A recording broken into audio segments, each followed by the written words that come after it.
I read 151 books in 2023. They can't all be winners, can they? In today's list, I'm highlighting, low-lighting, just 16 of them. I mean, that's impressive. 135 books that were just delightful in some sort of way. These 16, I didn't despise any of them. There are no DNFs here. They just didn't live up to what I was hoping they would be in some way or another. Disappointment. Hi, I'm Jim, the father of this fantasy for the ages duo. My son Zach and I talk about fantasy, science fiction, and other nerdy things that we enjoy here. Today, a Just Jim episode, my quick take, my greatest book disappointments of 2023. You might not agree, because we're not necessarily talking bad books here. I mean, why would I go out of my way to read a bad book, right? These were simply just not good books for me. They didn't match my expectations. They didn't give me what I would be hoping for based on the style of things I like to read. But you might think differently of them. What we bring to literature is subjective. So I am not discouraging you from reading any of these books, but I'm going to tell you these are the ones that didn't work for me last year, and I'll tell you why. But this is about as negative as we get on this show. We don't want to spend a lot of time talking about the things we didn't enjoy, so I'm not going to spend a lot of time. This is a brief, quick take video. No plot spoilers, totally spoiler light, just a list, and I'll give you the basic reason why a book didn't work for me. You know, I've got nearly 1,400 books waiting on my TBR right now. So what I choose to read is a big deal. I'm not getting any younger, people. I want to give my precious time to things I'm going to thoroughly enjoy. Great books. And that's what I'm thinking I'm getting when I do decide to read something. Accordingly, if a book just isn't up there, it's not great for me, that's a disappointment. I've lost some time. So it can end up on a list like this. Again, I'm not bashing these books. I'm not telling you they're bad. They're just not my thing, apparently, because they didn't work. Yet I found something in all of them because I did make it through each of these. As with the majority of our episodes, again, this is spoiler light. So if I'm going to say a book and you like, oh, I haven't read this and, oh, don't ruin it. I won't. Don't worry, man. I gotcha. It's good. No spoilers. So let's talk about the actual ones here. And this is not a ranked list. Ranking is for awesomeness. And these weren't awesome for me, okay? It's a list of disappointment. I'm not going to wallow in disappointment deciding this one disappointed me more than that one. No, they're just disappointments, so let's go. Right away in January, I finished a series that I read 6 books of in 2022 and just got the last one done in 2023. So that's The Seventh Gate, the final book of the Death Gate cycle by Margaret Weiss and Tracy Hickman. Now, this is classic fantasy going all the way back to the 80s, I think, maybe early 90s. People really recommended these to me that I would love them. And hey, I love Weiss Hickman's Dragonlance. Good stuff. Totally enjoyed that, reading it back in the day. This stuff, maybe I should have read it back in the day. It just didn't hit it for me from book 1 to book 7. And you're hoping book 7, that's what I read in January, is going to drive it home, maybe finally be the redemptive thing for the whole series. And I'm like, nah. There's nothing wrong with the Deathgate cycle. It just didn't connect. It didn't bring the stakes that I wanted. Some of it was a little nonsensical, tried to make things more significant than they were. And the ending just, didn't deliver in ways that I expect. So if you love the Deathgate cycle, keep loving it, man. But I missed the boat. I should have read it years ago. When I read it now, it just doesn't compare. And I think that had a part of it. It doesn't stand up to modern fantasy that I'm enjoying. Next up, Why Odin Drinks by Bjorn Larson. This is right now a standalone novel, might become a series, but I won't read any more of them. It's based on Norwegian, Viking mythology, Scandinavian. Let's go with that. And so you've got Odin and, that kind of god stuff, but a totally different take. It's really focusing on the creation story, according to Scandinavian mythology, in a very re-envisioned way. It's supposed to be funny, I think somewhat satirical, taking some of today's oddities and putting them into these myths. It did nothing for me. I kept reading and reading, hoping I was going to get to a point where I'm starting to be entertained, and instead I was just being annoyed. It's somebody else's humor. It just wasn't mine. I can't say it's written poorly. It's not written poorly. The pacing's fine. The thing the author's attempting to do, I see what you're trying to do there. It just didn't do enough for me. Disappointed by why Odin Drinks. I thought it was going to be better than it was. Next up, the Rise Trilogy. So, the 3 books by Jacqueline Druga. I've been getting into Druga. This is the second of 3 things I've read by Jacqueline Druga now. Apocalyptic writing. Sometimes we're talking about zombies. Maybe it's some other catastrophe, the end of the world. This one involves more like a certain kind of monster. Again, no spoilers.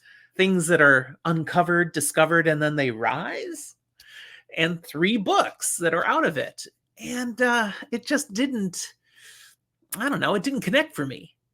Some of it should have been scary. I didn't find it very scary.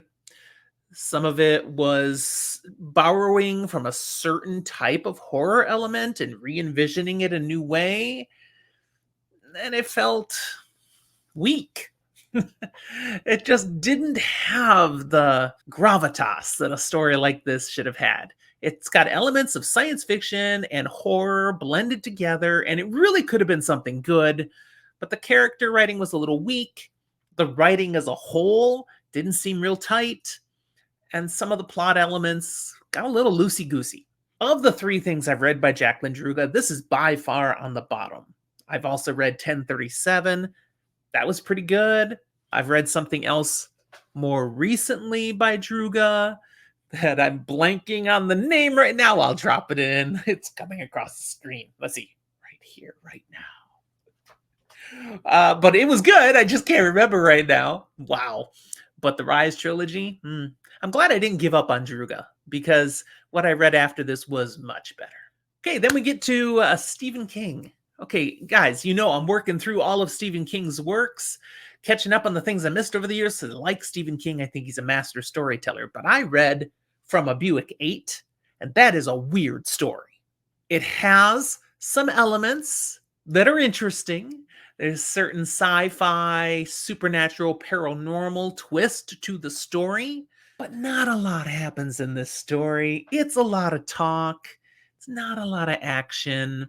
It didn't really deliver as much as I've come to desire. It's slow, plodding. King, man, you've written so many books, you're not going to nail it every time. This is one where he didn't nail it. Again, it's not bad, but it's definitely not great. And I didn't DNF because I want to read all of King's stuff. That's what got me through the end of the book. Moving on. Crossroads of Chaos. Book 8 in the Zombie Road series by David A. Simpson. This is straight off zombie apocalypse, and the first few books in the series are terrific. Lots of fun. I have content out there on them. But this last book, okay, he's taken the series a whole new level. It's gotten much more science fiction-y, fantastical than it used to be, and focused in on 2 particular characters because, the fans are really loving that plot line. I guess I'm not who he's writing for anymore, because this was far less interesting than I'd been enjoying before. He does intend to keep writing this series. I do not intend to read anymore. This is where I stop, because Crossroads of Chaos, it's just gone a direction that I'm not in for. That really kind of got started in book 7 already. So the first 6 books, 2 thumbs up, man. Read the Zombie Road series. You might want to stop after 7, maybe even after 6. But 8, disappointing.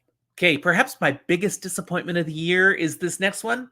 Night Angel Nemesis by Brent Weeks. It was definitely the highest profile book that came out in 2023 that I was excited to read. Didn't give me what I was hoping for. The original Night Angel Trilogy is tight. It's a great story. It pumps right through. And then this thing comes along after a number of years, and it's going to continue the story now. And wow, Weeks went on to write some other things. He's been very successful as an author, and it's almost like now that he comes back to Night Angel, he wrote way more than he should have, and nobody was willing to correct him anymore.